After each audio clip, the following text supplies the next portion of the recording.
لیتے ہیں۔ الحمدللہ والصلاۃ والسلام علی سیدنا رسول اللہ وعلی آلہ واصحابہ ومن والاه، اما بعد فاعوذ باللہ من الشیطان الرجیم، بسم اللہ الرحمن الرحیم۔ انا ارسلناک بالحق بشیرا ونذیرا ولا تسأل عن اصحاب الجحیم، صدق اللہ مولانا العظیم۔ انا بے شک ہم جو ہیں، ارسلناکا یہ 3 لفظ ہیں، بھیجا ہم نے آپ کو، بے شک ہم نے بھیجا آپ کو، یہ اتنا ہی بہت کافی ہے کسی کے لیے، نہ کہ کوئی کہہ دے کہ ہم نے آپ کو بھیجا ہے، آپ ہمارے بندے ہیں، آپ ہمارے ہیں، ہم نے آپ کو بھیجا ہے، تو یہ بہت بڑی سند ہوتی ہے۔ تو یہ اس لیے ہم کہتے ہیں رسول اللہ، اللہ کا رسول، اسی وجہ سے کہتے ہیں یہ ہے انا ارسلناکا، ہم نے بھیجا ہے آپ کو، بالحق، حق کے ساتھ، حق سے ہم نے آپ کو بھیجا ہے، کیا؟ بشیرن، بشیر بنا کے، یعنی خوشخبریاں دینے والا، ونذیرن، اور ڈرانے والا بنا کے بھیجا ہے۔ تو ہاں، ولا تسألو، اور آپ سے نہیں سوال کیا جائے گا، عن کا مطلب ہوتا ہے کے بارے میں یا سے، تو اصحاب کا مطلب ہوتا ہے والے، والے، جحیم کا مطلب ہوتا ہے دوزخ کا ایک نام ہے جحیم، تو اصحاب جحیم یعنی دوزخ والوں کے بارے میں آپ سے سوال نہیں کیا جائے گا۔ 2 لائنیں ہیں، دیکھیں ذرا، بے شک ہم نے آپ کو حق کے ساتھ سچا بشیر اور نذیر بنا کے بھیجا، اور آپ سے دوزخیوں کے بارے میں نہیں پوچھا جائے گا، بس 2۔ اور یہ بہت بڑی سند ہے، میں آپ کو یہ بتانا چاہ رہا ہوں، اے نبی صلی اللہ علیہ وسلم، یقیناً ہم نے آپ کو سچی حقیقتوں کے ساتھ خوشخبریاں دینے والا اور ڈرانے والا بنا کر بھیجا ہے، اور دوزخ والوں کے بارے میں آپ سے نہیں پوچھا جائے گا۔ وما علیہ الا البلاغ، آپ کے ذمے ہے پہنچا دینا، بس۔ اے نبی، ہم نے آپ کو بلا تردید سچ یعنی پر مبنی پیغام دے کر بھیجا ہے، جو آپ کے پیغام پر ایمان لے آئے اور اس پر عمل کرے اس کو جنت کی خوشخبریاں دے، اور جو آپ کی لائی ہوئی شریعت سے روگردانی کرے تو اس کو آپ جہنم کی وعید، یہ نوید نہیں ہوتی، وعید سنا دیں۔ اس اہم پیغام کے پہنچانے کے باوجود بھی اگر کوئی آپ کی بات نہ مانے اور دوزخ میں چلا جائے تو آپ کو ان کے بارے میں نہیں پوچھا جائے گا، کسی کو راہ راست پر لانا آپ کی ذمہ داری نہیں ہے، ہاں پیغام مہربانی لوگوں تک پہنچانا آپ کی ذمہ داری ہے۔ اس کو ذرا یہاں سے پڑھتے ہیں کہ حضور پر نور صلی اللہ علیہ وآلہ وسلم جنت کی خوشخبریاں دینے والے اور دوزخ سے ڈرانے کی خبریں دینے والے ہیں۔ آپ کی تبلیغ کے باوجود اگر کوئی جہنم کی راہ جاتا ہے تو اس کے متعلق آپ سے سوال نہیں ہوگا، کیونکہ وہ کیوں ایمان نہیں لایا یہ نہیں پوچھا جائے گا، اس لیے کہ آپ نے اپنا فرض تبلیغ جو ہے، وہ فرض تبلیغ وہ پورے طور پہ ادا فرما دیا ہے، آپ سے نہیں پوچھا جائے گا۔ پہلے ذرا یہ آیت سمجھ لیں پھر اس کے بعد آگے چلتے ہیں۔ اس آیت کا پچھلی آیتوں کے ساتھ کیا تعلق ہے؟ پچھلی آیتوں سے معلوم ہوا کہ کفار نے عنادن، بغض، معجزات مانگے آپ سے، اور رب نے ان کے جوابات بھی دیے تھے۔ اب فرمایا جا رہا ہے کہ اے نبی، ہم نے آپ کو ان سے مناظرہ کرنے کے لیے بھیجا ہی نہیں، آپ ان کی بکواس سے دل تنگ نہ کریں، آپ نے اپنا مقصد رسالت پورا فرما دیا ہے۔ گویا پہلے کلام کا رخ کفار کی جواب کی طرف تھا، اب اپنے محبوب کی تسکین کی خاطر آپ کو فرمایا جا رہا ہے کہ آپ اس پہ پریشان نہ ہو کہ دوزخ میں کوئی کیوں گیا ہے۔ دوسری بات جو اس آیت کا پچھلی آیت کے ساتھ تعلق بتاتی ہے وہ یہ کہ ہم نے بہت سی آیتیں ظاہر فرمائی ہیں، اب ان کی آیات کی تفصیل فرمائی جا رہی ہے، کیونکہ مجموعہ آیات آپ کی ذات اور صفات ہیں۔ پہلے فرمایا گیا تھا کہ کفار رب سے ہم کلامی کا مطالبہ کرتے تھے، اب فرمایا جا رہا ہے کہ یہ لوگ اگر ایمان لے آئیں تو ان کے ہم کلامی کا درجہ حاصل ہوگا، ہاں لے آئیں تو ان کو یہ ہم کلامی کا درجہ حاصل ہے، کیونکہ ہم نے آپ سے کلام کیا اور یہ لوگ بھی آپ سے کلام کریں تو گویا یہ ہم سے ہی کلام کریں گے۔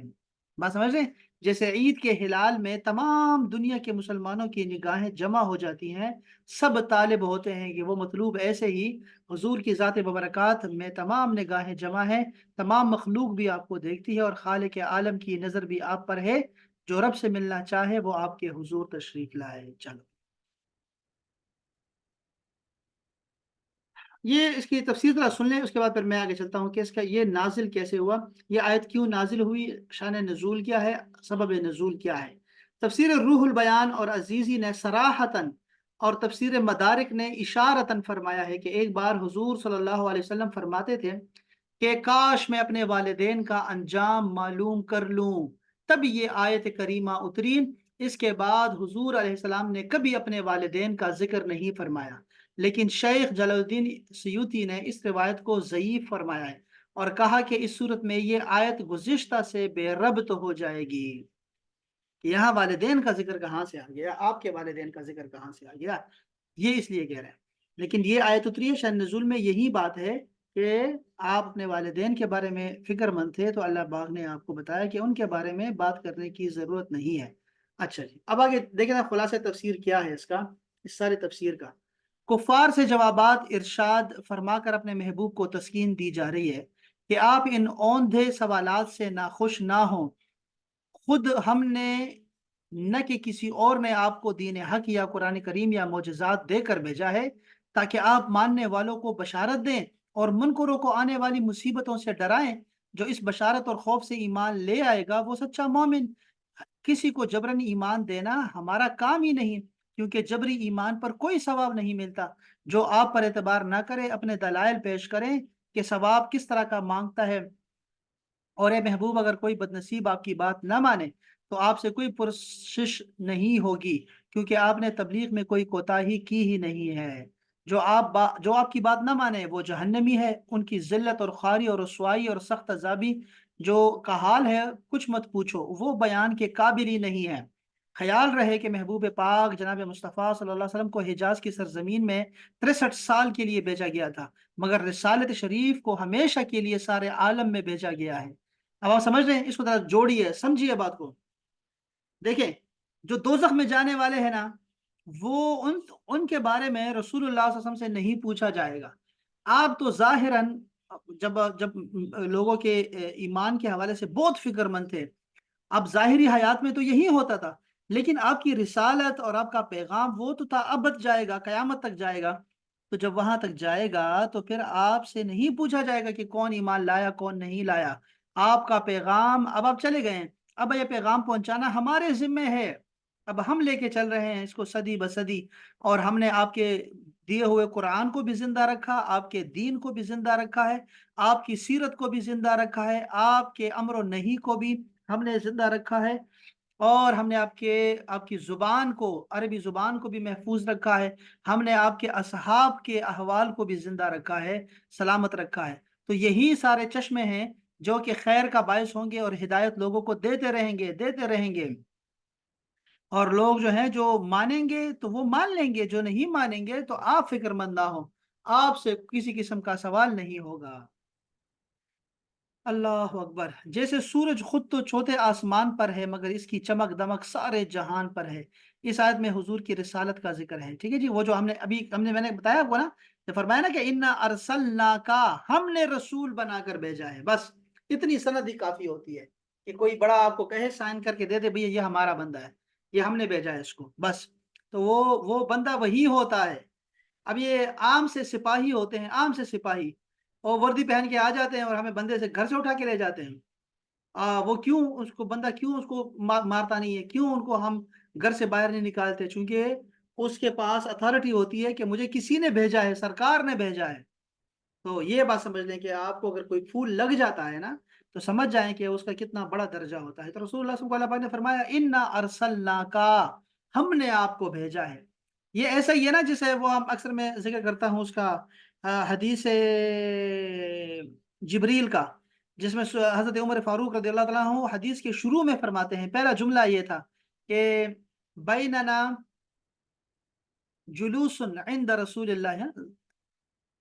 ایسے الفاظ ہیں کہ ایک دن جب ہم رسول اللہ صلی اللہ علیہ وسلم کی بارگاہ میں بیٹھے ہوئے تھے، اتنا فرمانا، حدیث تو آگے آ رہی ہے لیکن اتنا فرمانا ان کو صحابیت کا مقام دیتا ہے کہ یہ صحابی رسول ہیں، انہوں نے صحبت پائی ہے، ایک نشست پائی ہے، تو ان کو تمام مسلمانوں سے اوپر کر دیتا ہے یکدم سے۔ اچھا جی، اللہ پاک نے فرمایا وَأَنْتَ حِلٌّ بِهَذَا الْبَلَدِ، آپ کا جسم اطہر اس بلد میں ہے، یہ جو بلد معظم ہے، یعنی یہ جو شہر مقدس ہے مکہ مکرمہ، ہم اس کی قسم کھاتے ہیں چونکہ آپ کا جسم اس کے ساتھ لمس کرتا ہے، مس ہو رہا ہے، اس لیے قسم کھا رہے ہیں۔ آپ نے فرمایا خیر القرون قرنی، بہترین زمانہ میرا زمانہ ہے، تو یہ آپ کے جسمانی اور ظاہری حیات کی طرف اشارے ہیں۔ آپ نے فرمایا انا والساعۃ کہاتین، دو انگلیوں کو جمع کر کے آپ نے فرمایا میں، میری رسالت اور قیامت ایسے ہیں، بالکل ساتھ ملے ہوئے ہیں، یعنی میرے بعد کوئی نبی نہیں آنے والا، بس قیامت ہی قیامت ہے۔ اچھا جی، یہ تفسیر روح البیان ہے، یہ تفسیر نعیمی ہے، اور ایک اور تفسیر بھی ہے، یہ تفسیر تبیان القرآن۔ ان تینوں سے جو ہے نا، یہ اب یہاں پہ ذکر کیا جا رہا ہے کہ کیا یہاں پر رسول اللہ صلی اللہ علیہ وسلم کے والدین کی بات ہو رہی ہے کہ وہ دوزخی ہیں نعوذ باللہ، یا پھر عام کفار کی بات ہو رہی ہے کہ جو جہنم میں جائیں گے آپ کی رسالت کو نہ مان کر۔ تو ہم یہاں پر یہ بات بحث آ گئی ہے تو اس کو انہوں نے ڈسکس کیا ہوا ہے تفاسیر نے، اس لیے ہم اس کو تھوڑا سا پڑھ لیتے ہیں اور اس کو سمجھ لیتے ہیں اس مسئلے کو۔ ہمارا ایمان کیا ہے؟ ہمارا یہ ایمان ہے، پہلے آپ کو خلاصہ بتا دیتا ہوں کہ رسول اللہ صلی اللہ علیہ وسلم کے والدین، یعنی کہ جو کہ حضرت عبداللہ ہیں، سیدہ آمنہ ہیں، اور ان کے اوپر جتنے بھی آپ کے آبا و اجداد گزرے ہیں، درمیان میں جتنے بھی پیغمبر آئے آدم علیہ السلام تک، یہ سب کے سب جن کی پشتوں میں آپ رہے ہیں، جن کے بطن میں آپ رہے ہیں، آپ نے فرمایا کہ ان میں سے کوئی ایک بھی، کسی ایک نے بھی زنا کے بغیر مجھے یعنی نکاح کے بغیر منتقل نہیں کیا، کسی نے بھی بدکاری نہیں کی ہے، مجھے ہر ایک نے نکاح شرعی سے جو ہے آگے منتقل کیا ہے۔ تو اللہ پاک نے ساری زمین بنائی، پھر اس میں انسان کو منتخب کیا، انسانوں میں سب سے بہترین گروہ میں مجھے رکھا، یعنی عرب میں رکھا، پھر اچھے اس میں سے اچھے قبیلے میں رکھا، اور اس میں سے پھر اچھے گھر میں رکھا، اور پھر مجھے اچھے وطن میں رکھا۔ یعنی یہ ہے کہ آپ نے ساری پوری نسل، اپنی پوری جو نسب ہے آپ کا، وہ بیان کر کے آپ نے فرمایا کہ مجھے اللہ پاک نے پاک پشتوں میں رکھا ہوا ہے۔ اور قرآن مجید میں اللہ پاک نے فرمایا کہ ہم نے آپ کو ساجدین میں آپ کو پھیرتے رہے ہیں، یعنی کہ ہر وہ انسان جو آپ کا باپ گزرا ہے آبا و اجداد میں، وہ سب کے سب سجدہ کرنے والے تھے اللہ کو، یعنی سب کے سب مسلمان تھے۔ تو یہ ہمارا عقیدہ ہے کہ آپ میں کوئی ایک بھی جو ہے وہ آپ کے والدین، وہ کوئی بھی جو ہے نا ان میں سے بے ایمان دنیا سے نہیں گیا، اور اگر گیا بھی ہے تو اللہ تعالیٰ نے جو ہے ان کو زندہ کر کے آپ کو دوبارہ، آپ نے ان کو کلمہ پڑھوایا ہے آپ کی خاطر۔ یہ ایسے ہی ہے، اس کو آسان میں بتا رہا ہوں، پہلے ہم دلائل پڑھتے ہیں، پھر اس کے بعد پہلے یہ بھی سمجھیے گا کہ ایک گاؤں میں، گاؤں میں دو چیزیں ہوئیں۔ ایک گاؤں میں یہ کام ہوا کہ یہ فضول باتیں ہیں یہ، لیکن سمجھانے کے لیے بہت شاندار ہے کہ آپ کو سمجھے بات کو کہ یہ فتنے کیسے آتے ہیں گاؤں میں۔ تو ایسے ہی کسی گاؤں میں وہ کر رہے تھے، وہ کیا ہوتا ہے یہ تھریشر جو ہوتا ہے، جب فصل کٹتی ہے تو پھر وہ تھریشر کرتے ہیں، تو اس میں سے ایک بندہ آیا، اس نے کہا دیکھو یہ بابے شے کوئی نہیں، بابے تو شے کوئی نہیں، بابے کیا ہوتے ہیں، اولیاء اللہ کیا ہوتے ہیں، یہ کیا ہے، اور یہ کیا ہے شیخ عبد القادر جیلانی میری مدد کرو، یہ فلاں میری مدد کرو، یہ فلاں میری مدد کر، اور یہ کیا کسی کو کیا دے سکتے ہیں، یہ تو مردہ ہو گئے ہیں، اور محمد صاحب بھی جیسے یہ کہتے تھے، محمد صاحب بھی اگر آ گئے تو کچھ نہیں کر پائیں گے کسی کا۔ تو ایسی باتیں کرنا، یہ اصل میں عقل سے تولتے ہیں چیزوں کو، شریعت کو دیکھتے نہیں ہیں، نصوص کو دیکھتے نہیں ہیں کہ کیا کہا جا رہا ہے۔ تو وہ گاؤں میں گیا بندہ، تو اس نے ایسے نا، ایسے ایک تنکا اٹھایا اور اس کو ایسے چھوڑ کے کہا یہ پکڑ لو داتا، یہ پکڑ لو عبد القادر، یہ پکڑ لو غوث اعظم، یہ پکڑ لو خواجہ اجمیر، اور اس طرح کی باتیں۔ ہمارے عقیدہ ہمارا یہ نہیں ہوتا، یہ جتنے بھی اولیاء اللہ ہیں یہ اللہ تعالیٰ کے برگزیدہ بندے ہیں، جنہوں نے ساری زندگی اللہ تعالیٰ کی عبادت کی ہے، ذکر کی ہے، اذکار کیے ہیں، اور یہ جو لوگ ہیں اللہ تعالیٰ کو بہت عزیز ہیں۔ یہ نہیں کہ یہ لوگ آپ کی مدد کریں گے، یعنی اللہ نہیں کر سکتا، یہ آپ کی مدد کرنے والے ہیں، ایسا کبھی بھی سنی مسلمان کبھی ایسے نہیں سوچتا، کبھی بھی نہیں۔ لیکن یہ اللہ کے برگزیدہ ہوتے ہیں، اور ان کے پاس وہاں جا کے ان کے قریب یا ان کے وسیلے سے دعا مانگنا، یہ شریعت مطہرہ میں شامل ہے۔ کوئی بھی اس کا انکار نہیں کرتا سوائے وہابیوں کے، یعنی اہل سنت جماعت والے جو ہیں، ان کی اہل سنت کے جتنے بھی طبقات ہیں، جتنے بھی مکاتب فکر ہیں، وہ سب مانتے ہیں، چاہے وہ کوئی بھی ہو۔ اور جو یہ جو ہیں اہل تشیع کے جتنے بھی اس کے مکاتب فکر ہیں، وہ سب مانتے ہیں اس بات کو یہ اس کے وسیلہ بھی آپ پیش کر سکتے ہیں نیک اولیاء اللہ کا، اور ان کی جگہ جہاں وہ بیٹھتے ہیں، اٹھتے بیٹھتے ہیں، وہ وہاں بھی آپ جو ہے دعا کر سکتے ہیں۔ یہ الگ سے ایک مسئلہ ہے، اس کو ہم ڈسکس کریں گے، اور یہ ہم جب سیدہ مریم کا ذکر پڑھیں گے تو سیدہ مریم چونکہ وہ مومنہ تھی اور اللہ تعالیٰ کی ولیہ تھی، اور وہ کوئی پیغمبر نہیں تھی، لیکن حضرت زکریا علیہ السلام کو ان کے در سے پھر اولاد ملی ہے، حضرت یحییٰ علیہ السلام، کہ حضرت زکریا نے وہاں جا کے دعا کی ان کے آستانے پہ، اور وہ جو ان کا بنا ہوا تھا، خلوت خانہ بنا ہوا تھا، چلا گاہ بنا ہوا تھا آپ کی کٹھیا میں، وہاں جا کے انہوں نے جو ہے وہ جو نعمتیں دیکھی بے موسم، تو آپ نے کہا یا اللہ مجھے بھی بے موسم دے دے، بوڑھا ہو گیا ہوں، دے دے مجھے، تو اللہ پاک نے ان کے وسیلے سے دیا۔ اسی لیے لوگ مزارات پہ جاتے ہیں، اولاد کے لیے جاتے ہیں۔ اس کا کوئی تعلق شرک کے ساتھ نہیں ہے، کوئی بندہ بھی مسلمان ہو کے یہ نہیں سوچ سکتا کہ یہ جو مائی ہے یا فلاں جو صاحب مزار ہے یہ آپ کو کوئی اولاد دے گا، نہیں بھائی، لیکن اس کے وسیلے سے اللہ آپ کو دے گا، یہ عقیدہ ہے مسلمان کا، اور یہ سب میں جائز ہے۔ آپ کوئی بھی مسلمان جو کسی کو مانتا ہو وہ لازمی اس بات کو سمجھتا ہے کہ یہ دین کا باقاعدہ سے یہ عقیدہ ہے، اور قیامت میں بھی ہمیں وسیلے سے ہی، شفاعت سے ہی ہمیں خلاصی ملنی ہے، یہ سب مانیں گے، کوئی ایک بندہ بھی نہیں ہوگا ایسا جو یہ نہیں مانے گا، سارے کے سارے مانیں گے اس وقت۔ تو بہرحال یہ تو الگ سے معاملہ تھا، وہ تو وہ تنکا اٹھا کے وہ کہہ رہا تھا بھائی اس کو پکڑ لو، اس کو پکڑ لو، فلاں فلاں پکڑ لو، فلاں پکڑ لو، ایسا ہمارا عقیدہ ہے نہیں، کسی کا بھی ایسا عقیدہ نہیں ہے۔ تو وہ بندہ تھا، دیہاتی بندہ تھا، اس نے کہا یار، تو وہ تو پکڑا نہیں اس نے، لازمت ہے، تنکا تو زمین پہ ہی اس نے جانا تھا، تو وہ دیہاتی نے وہ تنکا اٹھایا اور پھر کہا یا اللہ پکڑ لے اس کو، یا رحمان پکڑ لے اس کو، یا رحیم اس کو پکڑ لے، پھر کہنا تو پھر بھی زمین پہ ہی آنا تھا نا۔ تو اب یہ مزارات اگر منہدم ہوتے ہیں، کہیں آپ دیکھتے ہیں، کہیں آپ تو دیکھتے ہیں وہ کہتے ہیں دیکھو یہ اپنے آپ کو نہیں بچا سکتا تو اور وہ کیا بچائے گا۔ خانہ کعبہ کتنی دفعہ شہید ہوا، یہ اصل میں لوگ نہیں سمجھتے کہ جب آپ ایسی باتیں کریں گے تو دین کا مذاق بنے گا، اور قرآن و حدیث کے مخالفت میں آپ کے دلائل جائیں گے سارے کے سارے، لوگوں کے دلوں سے حرمت نکل جائے گی، جگہوں کی بھی، شخصیات کی عزت و احترام نکل جائے گا۔ یہ لوگ نہیں سمجھتے، وہ کہہ رہے ہیں ہم شاید توحید کی حفاظت کر رہے ہیں، حالانکہ وہ ان کا توحید خوارج کا توحید ہے، انتہائی گھٹیا توحید ہے ان کا، جو کہ ایسے مانتے ہیں کہ جیسے شیطان اللہ کو مانتا تھا، شیطان کہتا تھا میں اللہ کے علاوہ کسی کو سجدہ نہیں کروں، اللہ اللہ اللہ اللہ، اور وہ شیطان کی توحید جو ہے وہ اس کے لیے خباثت تھی کہ وہ نہیں مانتا تھا کہ اللہ کہہ رہا ہے کہ سجدہ کرو آدم کو، لیکن وہ کہتا ہے میں انسان کو سجدہ کیوں کروں، یہ تو شرک ہو جائے گا، یہ کیا ہو جائے گا، اور دیکھ نہیں رہا کہ اللہ کہہ رہا ہے اس کو۔ تو یہ انشاءاللہ یہ الگ سے ایک مسئلہ ہے، ویسے میں اس کی طرف آ گیا، سمجھے ایک گاؤں والے کے واقعہ مجھے یاد آ گیا، یہاں پہ کہیں لکھا بھی ہوا کہ وہ گاؤں میں مولوی صاحب خطاب کر رہے تھے، وہابیوں کے کوئی تھے، اور وہ یہی سمجھا رہے تھے لوگوں کو کہ رسول اللہ صلی اللہ علیہ وسلم کے والدین جو تھے وہ دوزخی ہیں، بس یہ ان کی پتہ نہیں اس سے کیا ان کو ملتا ہے، یعنی کون سا عقیدہ صحیح ہو رہا ہے، یا کون سی جنت مل جانی ہے، یا یہ کون سا فرض علم ہے جس سے جو ہے نا ضروری ہے کہ آپ بڑے بڑے اجتماعات میں جو ہے یہ باتیں کریں، رسول اللہ کی شان کی توہین کریں، اور کہیں کہ ہمارے رسول کو تو غیب کا نہیں پتہ، ہمارے رسول تو ہمارے جیسے انسان تھے، ہمارے رسول تو ہمارے بڑے بھائی جیسے ہیں، ہمارا رسول تو ڈاکیے کی مثال ہے، اور ہمارے رسول جو تھے وہ بڑے ہی جو ہے وہ سختی کے عالم میں دنیا سے گئے ہیں، بہت تکلیف اٹھائی انہوں نے، بہت تکلیف اٹھائی، یعنی یہ نہیں بتائیں گے کہ رسول اللہ کتنے باکمال تھے، ان کے معجزات کتنے باکمال تھے، ان کے جو جتنا فقر تھا وہ سب ان کا فقر جو تھا، ان کے جو فاقے تھے وہ سب اختیاری تھے، انہوں نے خود چاہے، ورنہ وہ چاہتے تو وہ بادشاہ تھے، دونوں جہاں کے سارے خزانے انہی کے تو ہیں، کس کے ہیں اور سارے خزانے، تو یہ باتیں نہیں کرتے، وہ ایسی باتیں کرتے ہیں جس سے رسول کی شان میں کچھ جو ہے نا کمی آئے، بے ادبی آئے، لوگوں کے دلوں سے ادب و احترام نکل جائے، ایسی باتیں کرتے رہتے ہیں، بکواس کرتے رہتے ہیں۔ تو اسی طرح پھر ایک دیہاتی نے اس سے پوچھا کہ مولوی صاحب یہ بتائیں کہ ایک حافظ قرآن، میرا بیٹا حافظ ہے، جس کی ختم میں آپ آئے ہوئے ہیں، ویسے تو میلاد کے سارے جلسے جو ہیں وہ سارے بدعت ہیں اور سارے شرک ہیں، لیکن یہ آپ یہ ختم میں آ گئے ہیں، جلسہ کر رہے ہیں، پتہ نہیں اس جلسے کا پتہ نہیں کیا حیثیت ہے اس کی، کہاں سے آپ نے نکالا ہے یہ جلسہ، لیکن میرے بیٹے کا یہ حافظ قرآن بن گیا ہے،